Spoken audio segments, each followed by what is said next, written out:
really saying that we need to guard our hearts. I've always had this picture, like when I first came to Safe Haven, of this river, this spiritual river that just flows through Safe Haven. And the Lord would always call me to get into the river. And when I would go into that place, I feel like I could always tap into what God's wanting to say for Safe Haven. And this week I was doing that, and it was on Wednesday, and I specifically was hearing in my heart the word rebellion. And I was hearing that, I was like, Lord, what do you mean by that?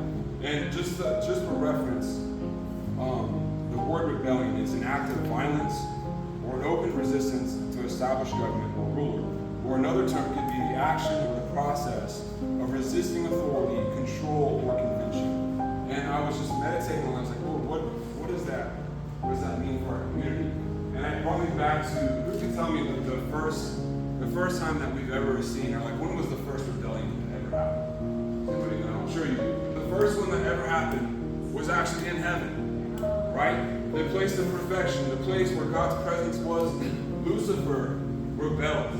Something, it says that pride rose up in his heart. It says that God created Lucifer and he was perfect. And I was wondering in my mind, I was like, Lord, what did that look like? Like, what did Lucifer do?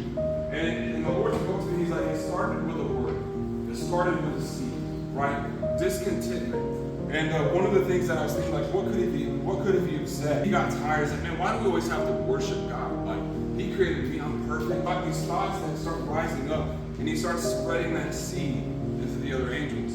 And obviously the rebellion didn't last long. God like, boop, and just kicked them right out of heaven. Right? But that rebellion, it became a pattern of something of how he does things. Right?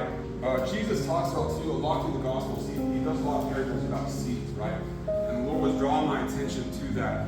And I believe just like with the seed of the gospel, how it brings life, it brings truth, it brings hope, it brings unity.